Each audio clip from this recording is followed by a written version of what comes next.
नमस्कार, news one India में आपका स्वागत है। आपके साथ मैं धर्मराज सिंह। बुलेटिन में सबसे पहले बात करेंगे देहरादून की, जहां पर कोरोना पॉजिटिव होने के बाद मुख्यमंत्री तीरथ सिंह रावत का कामकाज लगातार जारी है। इस वक्त बीजापुर सेफ हाउस में आइसोलेट हैं उत्तराखंड के मुख्यमंत्री तीरथ सिंह रावत, लेकिन इसके बावजूद जो अपने दिनचर्या का कामकाज है वो मुख्यमंत्री लगातार वर्चुअली अटेंड कर रहे हैं। शासकीय कामकाज जनहित के कामकाज हैं और ये कामकाज रुकने नहीं चाहिए। मुख्यमंत्री तीरथ सिंह रावत ने कहा है वन भूमि हस्तांतरण से संबंधित मामलों की समीक्षा मुख्यमंत्री तीरथ सिंह रावत ने की है। कोरोना पॉजिटिव होने के बाद बीजापुर सेफ हाउस में आइसोलेट है इस वक्त मुख्यमंत्री, लेकिन आइसोलेशन के वक्त भी वर्चुअली लगातार वो शासकीय कामकाज को निपटा रहे हैं। मुख्यमंत्री ने कहा है कि उनकी कोशिश है कि उनके संक्रमित होने से विकास कार्यों की प्रगति पर कोई प्रभाव न पड़े। मुख्यमंत्री ने विश्व मौसम विज्ञान दिवस के मौके पर आपदा प्रबंधन प्राधिकरण की ओर से आयोजित बैठक में वर्चुअली हिस्सा लिया, जिसमें उन्होंने भारत सरकार की मौसम की पूर्व चेतावनी संबंधी परियोजनाओं को जल्दी पूरा करने के निर्देश दिए हैं ताकि इन परियोजनाओं का लाभ जनता को मिले। एक अन्य वर्चुअल बैठक में वन भूमि हस्तांतरण के लंबित प्रकरण की समीक्षा करते हुए मुख्यमंत्री ने मामलों की नियमित समीक्षा सुनिश्चित करने के निर्देश भी दिए हैं।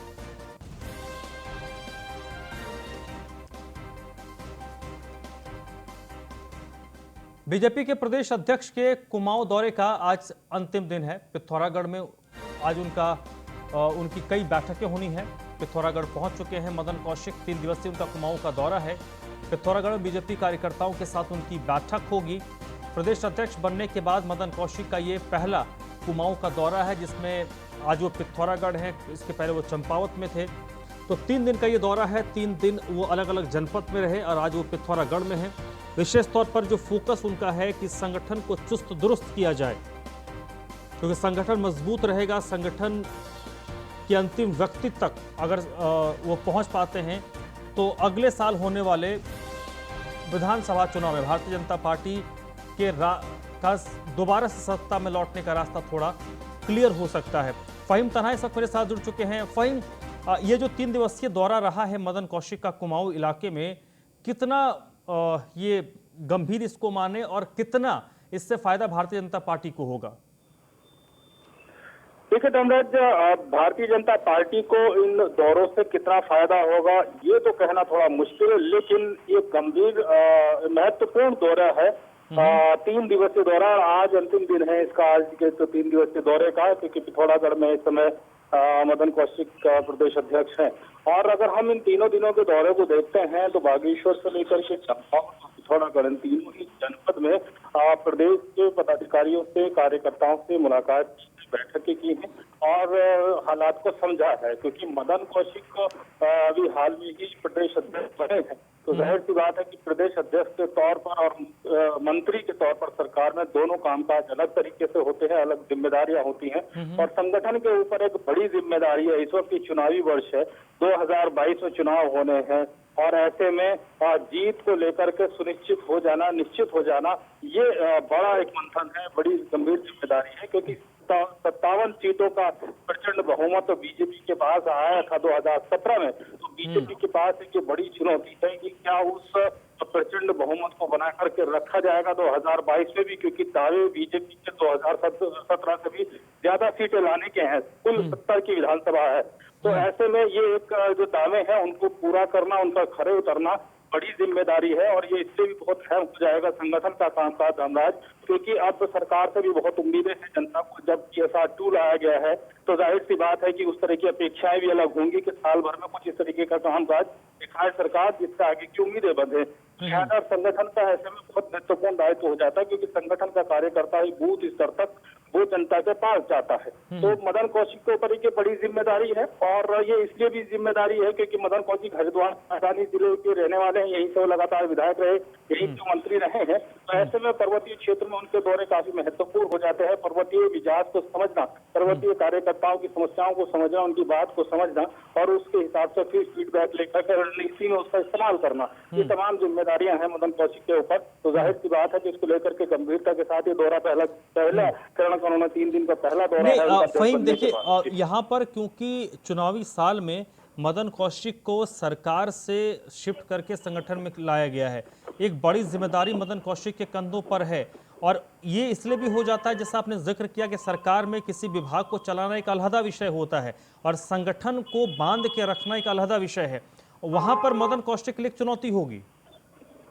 बिल्कुल, देखिए संगठन के तौर पर देखते हैं तो मदन कौशिक लंबे समय से वो विधायक बनकर के मंत्री बनते रहे हैं, तो लिहाजा उनके पास संगठन का अनुभव है। संगठन में हालांकि उन्होंने काम किया, लेकिन कभी प्रदेश में इस तरीके का बड़ी जिम्मेदारी के तौर पर भ्रमण ही शायद उनका हो पाया हो, क्योंकि वो लगातार सत्ता सरकार में बने रहे। तो ऐसे में और अब उनको जिम्मेदारी मिली है, वो भी ऐसे में जो एक बड़ा चुनौतीपूर्ण समय सरकार के नजरिए से हमने देखा है कि कितनी उथल पुथल हुई, उसी उथल पुथल में मदन कौशिक को अध्यक्ष बनाया गया है। और ये उथल पुथल का आने वाले दिनों में क्या रिफ्लेक्शन होगा, ये भी देखना है। ये एक बड़ी जिम्मेदारी है और मदन कौशिक शायद इस बात को, इस गंभीरता को समझ भी रहे हैं, क्योंकि उनकी जवाबदेही सीधे तौर पर बनेगी। 2022 के चुनाव है, लेकिन उससे पहले सल्ट का भी चुनाव है, तो ये भी एक लिटमस टेस्ट है। तो इस सरकार में फेरबदल का क्या असर जाएगा, ये भी देखना होगा। और उसका जो अगर 2017 में जिस तरीके से बीजेपी ने हासिल की थी सल्ट सीट में, तो उसका जो मत प्रतिशत था वो भी देखना होगा कि कितना मत प्रतिशत का 2017 की तरह ही मिलता है या उससे ज्यादा या उससे कम मिलता है। तो ये चीजें तमाम पहलू हैं से जुड़े हुए संगठन के तौर पर, जो एक बड़ी चुनौती के तौर पर मदन कौशिक के सामने खड़े हुए हैं। चलिए फहीम, आप मेरे साथ जुड़े रहिएगा। तो प्रदेश अध्यक्ष बनने के बाद कुमाऊं का उनका दौरा है और आज वो मदन कौशिक पिथौरागढ़ में है। चलिए बढ़ते आगे। सल्ट विधानसभा उपचुनाव को लेकर बीजेपी आज अपने प्रत्याशी के नाम का ऐलान कर सकती है और जो जानकारी मिल रही है उसके मुताबिक भारतीय जनता पार्टी दिवंगत विधायक सुरेंद्र जीना के भाई पर दांव लगा सकती है। केंद्रीय नेतृत्व को जो 6 नामों का एक पैनल भेजा गया है उसमें सुरेंद्र जीना के भाई का भी नाम शामिल है और संभवतः इनका नाम फाइनल इसलिए भी होने के चांसेस ज्यादा हैं क्योंकि एक सहानुभूति फैक्टर होता है। जब इस तरीके से किसी के डेथ होती है और उपचुनाव होते हैं, चाहे वो सांसदी का हो या विधायकी का हो, तो उनके परिवार से अगर किसी को टिकट दिया जाता है तो जीत की गुंजाइश थोड़ी बढ़ जाती है, क्योंकि एक सहानुभूति फैक्टर काम करता है। फहीम तन्हा इस वक्त मेरे साथ जुड़े हुए हैं। फहीम, मानकर चला जा रहा है, कल से ही हम देख रहे हैं कि 17 तारीख को क्योंकि वोट पड़ेंगे, तो अब नाम किसी भी वक्त ऐलान हो सकता है उपचुनाव में प्रत्याशी कौन होगा।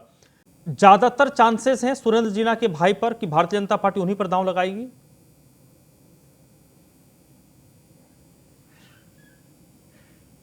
फहीम, आपको मेरी आवाज आ रही है? और लगता है संपर्क टूट गया है। तो भारतीय जनता पार्टी सल्ट उपचुनाव को लेकर आज प्रत्याशी के नाम का ऐलान कर सकती है और सल्ट विधानसभा का जो उपचुनाव है इसको लेकर 6 नामों का पैनल दिल्ली भेजा गया है, जहां पर संसदीय बोर्ड एक नाम पर मुहर लगाएगी और उसमें माना जा रहा है कि सुरेंद्र जीना के जो भाई हैं उनके नाम पर पार्टी दांव खेल सकती है, उनके नाम पर मुहर लगा सकती है। मदन कौशिक के बाद अब रेखा वर्मा पर सियासी बवाल शुरू हो गया है। रेखा वर्मा प्रदेश सह प्रभारी हैं और अब उनको लेकर उत्तराखंड में बवाल मचा हुआ है। रेखा वर्मा पर सरकारी सुविधाओं के दुरुपयोग का आरोप लगा है। सरकारी हेलीकॉप्टर से लखीमपुर खीरी का दौरा करने का आरोप रेखा वर्मा पर लगा है। कांग्रेस ने इसे सरकारी सुविधा और जनता के पैसे का दुरुपयोग बताया है। आपको याद होगा 2 दिन पहले जब कुमाऊं का दौरा शुरू कर रहे थे मदन कौशिक, तो उन पर आरोप लगा था कि वो सरकारी हेलीकॉप्टर से गए। ये प्रोटोकॉल का उल्लंघन भी है और प्रदेश अध्यक्ष कैसे राज्य सरकार की संपत्ति का इस्तेमाल कर सकते थे। वो अगर मंत्री होते, सरकार में विधायक होते, अगर वो मंत्री होते तो संभवतः उठा सकते थे, लेकिन प्रदेश अध्यक्ष होते हुए उन्हें गार्ड ऑफ ऑनर दिया गया, उस पर सवाल खड़े हुए और अब रेखा वर्मा को लेकर सवाल खड़े किए जा रहे हैं। मदन कौशिक के गार्ड ऑफ ऑनर वाले प्रकरण के बाद अब एक नया प्रकरण सामने आया है कि उत्तराखंड भाजपा की सह प्रभारी रेखा वर्मा ने भी उत्तराखंड के सरकारी हेलीकॉप्टर का दुरुपयोग करते हुए लखीमपुर खीरी का दौरा किया। मैं पूछना चाहती हूं इन भाजपाइयों से, इन सत्ताधारी हुक्मरानों से कि क्या आप लोग सिस्टम से ऊपर हो गए हैं? क्या जनता की गाड़ी कमाई जो टैक्स पेयर का पैसा है उसको दुरुपयोग करने की इजाजत आपको संविधान देता है? आखिर ये हेलीकॉप्टर भी जनता की कमाई से लिया गया है और उसमें ईंधन भी टैक्स पेयर के ही पैसों से भरा जाता है। इसलिए मैं आपसे कहना चाहती हूं कि जो आप लोगों ने प्रदेश के अंदर ड्रामा कर रखा है। बिना प्रोटोकॉल के नियम कानूनों का आप उल्लंघन करते जा रहे हैं, धज्जियां उड़ा रहे हैं प्रोटोकॉल की। उसका सबक आपको जनता 2022 में सिखा मत। तो कांग्रेस पार्टी की ओर से रेखा वर्मा पर अब हमला बोला गया है। एक के बाद एक इस तरीके से प्रकरण जो सामने आ रहे हैं, उससे भारतीय जनता पार्टी को भी अब संभवतः जवाब देने में दिक्कत हो रही है। अगली खबर डोईवाला से है। विधानसभा चुनाव की तैयारियों में कांग्रेस पार्टी जुट गई है। आगामी चुनाव को लेकर बूथ अध्यक्षों के साथ बैठक हो रही है। बैठक में आगामी चुनाव की रणनीति पर चर्चा हो रही है। नगर अध्यक्ष ने चुनाव की तैयारी में जुटने का आह्वान इस बैठक में कार्यकर्ताओं से किया है। विधानसभा प्रभारी जिला अध्यक्ष भी इसमें शामिल रहे। तो डोईवाला में कांग्रेस के कार्यकर्ता नेतागण जुटे और आगामी विधानसभा चुनाव को लेकर कमर कसनी शुरू कर दी है। और इस दौरान कार्यकर्ताओं से चुनावी मोड में आने का आह्वान किया गया, आम लोगों तक पहुंचने का आह्वान किया गया।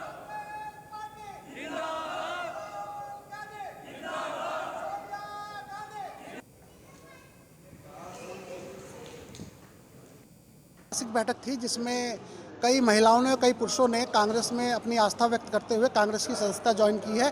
कुछ हमारे पुराने साथी थे, वो भी कांग्रेस में वापस आए हैं और अभी आने वाले टाइम में कांग्रेस में बहुत सारी संख्या में लोग जुड़ने वाले हैं, जिसका भव्य आयोजन किया जाएगा। और हम लोग ये चाहते हैं कि हम जो कांग्रेस की नीतियाँ हैं वो जन जन तक पहुँचाएँ। इसीलिए हम लोग एक जन आंदोलन का कार्यक्रम भी शुरू करने जा रहे हैं बहुत जल्दी, जिससे कि जो त्रिवेंद्र रावत की विफलताएँ हैं, हमारा क्षेत्र जो पिछड़ा है, युवाओं को नौकरी नहीं मिल रही है, ये सब चीज़ लोगों के बीच में लेके जाएंगे, जिससे कि कांग्रेस पार्टी हमारी मजबूत हो सके। हरिद्वार में कुंभ मेला हेल्पलाइन नंबर 1902 का शुभारंभ किया गया। तो महाकुंभ को लेकर मेला हेल्पलाइन नंबर 1902 का शुभारंभ किया गया। हरिद्वार रेंज के आईजी कुंभ संजय गुंजाल ने इसका शुभारंभ किया। श्रद्धालु इस नंबर पर कॉल करके सभी तरीके की जानकारी ले सकते हैं। श्रद्धालु का रूट प्लान, डाइवर्जन वगैरह की सभी जानकारी 1902 पर मिल पाएगा, क्योंकि जो दूर दराज से लोग आएंगे, जिनको हरिद्वार के बारे में नॉलेज नहीं है, जिनको रूट के बारे में नॉलेज नहीं है, वो आखिरकार कैसे हरिद्वार के बारे में जानेंगे, रूट के बारे में जानेंगे। तो उसको लेकर एक हेल्पलाइन नंबर, ये मेला हेल्पलाइन नंबर है 1902, इसका शुभारंभ किया गया है। और इस नंबर के जरिए वो सभी तरह की चीज़ें उनको जानकारी हो जाएंगी कुंभ को लेकर। और यहाँ पर उप निरीक्षक को भी तैनात किया जाएगा। हेल्पलाइन नंबर पर 12 हेड कांस्टेबल और एक कांस्टेबल की ड्यूटी रहेगी। और सबसे बड़ी बात कि ये हेल्पलाइन नंबर 2400 घंटे काम करेगा, 24x7 ये हेल्पलाइन नंबर काम करने वाला है।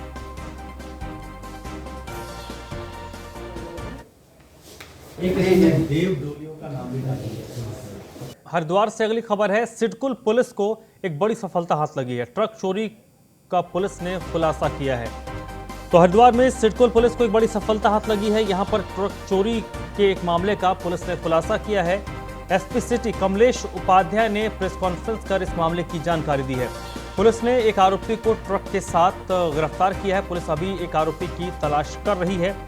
बताया जा रहा है कि बीते दिनों सिडकुल थाना क्षेत्र के डेमसो चौक के पास से ट्रक की चोरी हुई थी और इसी मामले में पुलिस लगातार चोरों तक पहुंचने की कोशिश कर रही थी और आज इस मामले पर ट्रक को बरामद कर लिया गया है और एक चोर को गिरफ्तार किया गया है। एसपी सिटी कमलेश उपाध्याय ने प्रेस कॉन्फ्रेंस कर इसकी जानकारी दी है। सिडकुल इलाके में इस ट्रक की चोरी हुई थी। एक चोर अभी भी फरार है, जिसकी गिरफ्तारी के लिए पुलिस लगातार दबिश दे रही है, कोशिश कर रही है।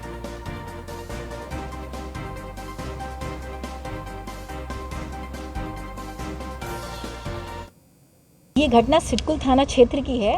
20 की रात्रि में ये घटना हुई थी और जैसी पुलिस को इसमें सूचना मिली तो इसमें तुरंत ही मुकदमा दर्ज किया गया और इसमें एसएसपी सर के निर्देशानुसार एक टीम का गठन किया गया, जिसमें सीओ सदर और एसओ सिडकुल के नेतृत्व में, और इन्होंने पूरा सीसीटीवी फुटेज और सर्विलांस वगैरह की मदद से इसमें 2 दिन में ही इसका अनावरण किया है, जिसमें ट्रक भी बरामद हुआ है और एक अभियुक्त भी पकड़ा गया है, और जो अन्य अभियुक्त एक है जो फरार है उसके लिए दबिश दी जा रही है लगातार। ये दोनों अभियुक्त गदरपुर के रहने वाले हैं और इनके आपराधिक इतिहास के बारे में भी जानकारी की जा रही है, और इस अनावरण पे एसएसपी महोदय द्वारा 2500 का इनाम भी दिया गया है टीम को। डोईवाला में सरकारी अस्पताल को पीपीपी मोड से मुक्त करके सरकारी संचालन में देने की मांग को लेकर ग्रामीणों ने हस्ताक्षर अभियान की शुरुआत कर दी है। हजारों की संख्या में हस्ताक्षर करवाकर प्रदेश के मुख्यमंत्री के नाम हस्ताक्षर युक्त बैनर भेजा जाएगा और उनसे मांग की जाएगी कि डोईवाला के अस्पताल को पीपीपी मोड से मुक्त करवाया जाए। कार्यक्रम आयोजक भारत भूषण कौशल ने कहा कि जब से इस अस्पताल को पीपीपी मोड में दिया गया है तब से यहाँ की स्थिति बदहाल है। डोईवाला में सरकारी अस्पताल को पीपीपी मोड पर दिया गया। स्थानीय ग्रामीण पीपीपी मोड का विरोध कर रहे हैं क्योंकि उन लोगों का आरोप है कि पीपीपी मोड में देने के बाद से यहाँ की चिकित्सा सेवाएं बदहाल हो गई हैं, जिसके बाद एक हस्ताक्षर अभियान चलाया जा रहा है और इस हस्ताक्षर अभियान की शुरुआत की गई है। फिर इसे आलाधिकारी और मुख्यमंत्री तक पहुँचाया जाएगा और मांग की जाएगी कि पीपीपी मोड पे जो इसे दिया गया है इसको ख़त्म किया जाए, क्योंकि ये अस्पताल खुद बीमार है, ये आम लोगों का इलाज कैसे करेगा।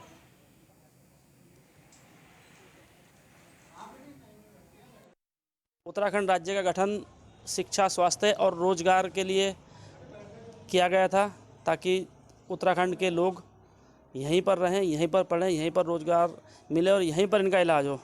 आज डोईवाला अस्पताल जो पूर्व मुख्यमंत्री श्री त्रिवेंद्र सिंह रावत जी द्वारा अच्छी सुविधाओं के लिए गरीब लोगों को अच्छा इलाज मिले, अच्छा ट्रीटमेंट मिले, अच्छी तरह यहाँ पर गरीबों का इलाज हो, इसलिए हिमालय इंस्टीट्यूट के अधीन इसको किया गया था पीपीपी मोड पर। आज उस पीपीपी मोड की इतनी दुर्दशा हो चुकी है कि आज गरीब आदमी वहाँ पर अस्पताल में इलाज कराने जाता है तो उसको एक पर्चा 13 रुपये काट गया, उसके बाद उसको रेफ़र कर दिया जाता है कि यहाँ पर इसका इलाज नहीं है। एक अगर 2 टाँके भी अगर लगाने पड़ते हैं तो उसके लिए भी मरीज को काफ़ी परेशानी का सामना करना पड़ रहा है। उत्तराखंड पौड़ी में एसएसपी ने दिशा निर्देश जारी किए हैं। होली के मद्देनजर एसएसपी की ओर से ये दिशा निर्देश जारी किया गया है। पीस कमेटी की 25 मार्च को बैठक होगी। तमाम पुलिस चौकियों में होली के संबंध में एक बातचीत होगी, वार्ता होगी। होलिका दहन स्थलों का निरीक्षण किया जाएगा।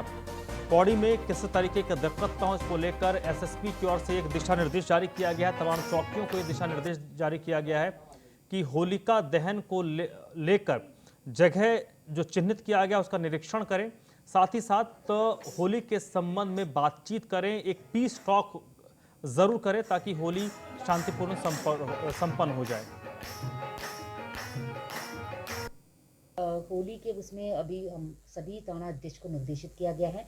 पहले अभी तक तो होली में क्या क्या कार्यक्रम, कहाँ पर होली का दहन हुआ, क्या क्या वहाँ पर समस्या आई, कहाँ पर कोई वाद विवाद हुआ है, उस संबंध में पूरा देखने के लिए एंड पीस कमेटी मीटिंग हर थाने में 25 तारीख तक आयोजित करने के लिए बताया। होली के उसमें अभी हम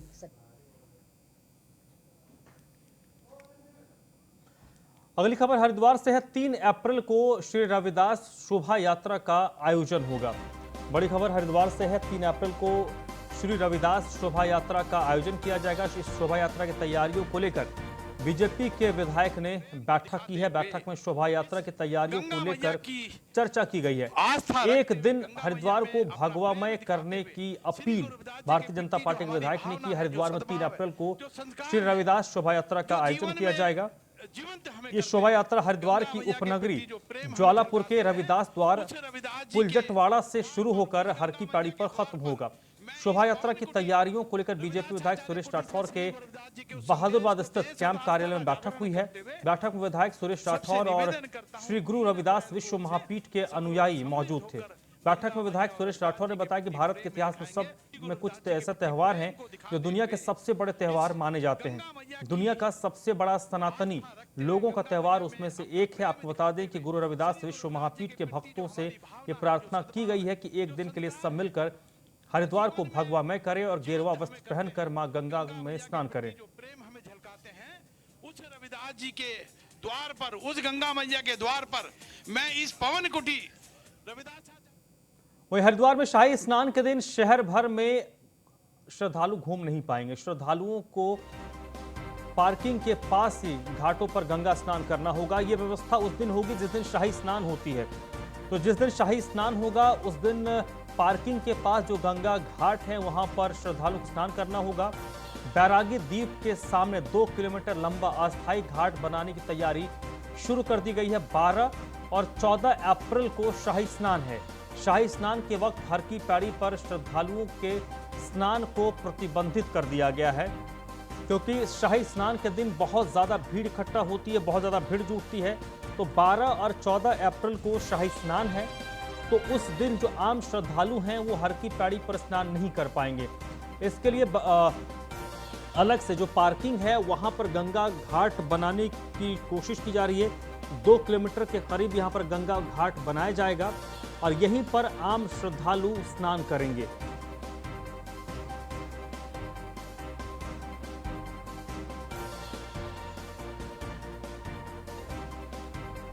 आगामी 12 और 14 अप्रैल को शाही स्नान है। सुमित सैनी इस वक्त मेरे साथ जुड़ चुके हैं, इसी पर ज्यादा बातचीत के लिए, ज्यादा जानकारी के साथ। सुमित, ये जो टारगेट रखा गया है कि दूसरे जगहों पर आम श्रद्धालु स्नान करेंगे, उसके लिए बाकायदा घाट बनाया जाएगा, क्या वहां पर पुख्ता तौर पर जो भीड़ आएगी उनके लिए व्यवस्था हो पाएगी? बिल्कुल, जो महा आस्था का महापर्व है महाकुंभ है। महाकुंभ में शाही स्नान जो पढ़ रहे हैं, जो 12 तारीख का शाही स्नान है और 14 तारीख का शाही स्नान है, उसको लेकर जो पुलिस के द्वारा महिला पुलिस के द्वारा व्यवस्थाएं बनाई गई है, क्योंकि इसमें देश के कई कोनों से, देश विदेश से श्रद्धालु हरिद्वार में पहुंचते हैं, तो भीड़ की संख्या काफी हो जाती है। तो इसके चलते यहाँ पर विशेष व्यवस्था की जा रही है। क्योंकि जो शिवरात्रि का शाही स्नान था उसको में 32 लाख से भी ज्यादा श्रद्धालु हरिद्वार में पहुंचे थे और स्नान किया था। तो उसी को चलते यहाँ पर जो शाही स्नान वाले दिन है, जो आम श्रद्धालु हैं, आम श्रद्धालुओं को हर की पौड़ी जो घाट है, हर की पौड़ी पर स्नान करने के लिए बिल्कुल पाबंद रहेगा, क्योंकि उस पर अखाड़े जो है अखाड़े स्नान करेंगे। जो हर की पौड़ी के पास में जो दूसरे जो घाट है, जो और बहुत से घाट बनाए गए हैं, उन पे स्नान कर पाएंगे। उसके लिए क्योंकि ट्रैफिक की जो व्यवस्था है उसको भी बनाया गया, तो उसके लिए जो दूर जो दिल्ली, हरियाणा, पंजाब से आने वाले श्रद्धालु हैं, तो उनको जिस रास्ते से आएंगे तो उन पार्किंगों पे के पास भी जो घाट है उनमें ही उनको स्नान करने की अनुमति होगी, उनमें ही स्नान किया जाएगा। और जो क्योंकि कुछ पार्किंग खत्म भी की है, क्योंकि श्रद्धालु बहुत काफी संख्या में श्रद्धालु पहुंचने की उम्मीद है, तो इसके चलते व्यवस्थाएं बनाई जा रही है। और जो दूसरे जो घाट है उन्हीं घाटों पर स्नान किए, उनको स्नान करने की अनुमति दी जा रही है। क्योंकि जो इसके लिए, क्योंकि अगर जो बिजनौर से होते हुए जो लखनऊ की साइड से उधर से या दिल्ली की तरफ जाएंगे, तो उनको चंडी घाट पर जो नमामि गंगे का घाट है उनको वहां पर स्नान करने के लिए भेजा जाएगा। और क्योंकि पार्किंग है, पार्किंग काफी दूर पे पार्किंग बनाई गई है, क्योंकि जिससे श्रद्धालु, जिससे यहाँ पर ट्रैफिक कंट्रोल को भी संभाला जा सके। क्योंकि एक आस्था का इतना बड़ा महाकुंभ है, पर्व है, इसमें 12 साल तक लोग इंतजार करते हैं यहाँ पर हरिद्वार में आने, महाकुंभ में स्नान करने के लिए आने के लिए। तो उनके लिए पूरी तरह से व्यवस्थाएं बनाई जा रही है। जी धर्मराज, बहुत बहुत शुक्रिया सुमित आपका इस जानकारी के लिए। तो इस बुलेटिन में फिलहाल इतना ही।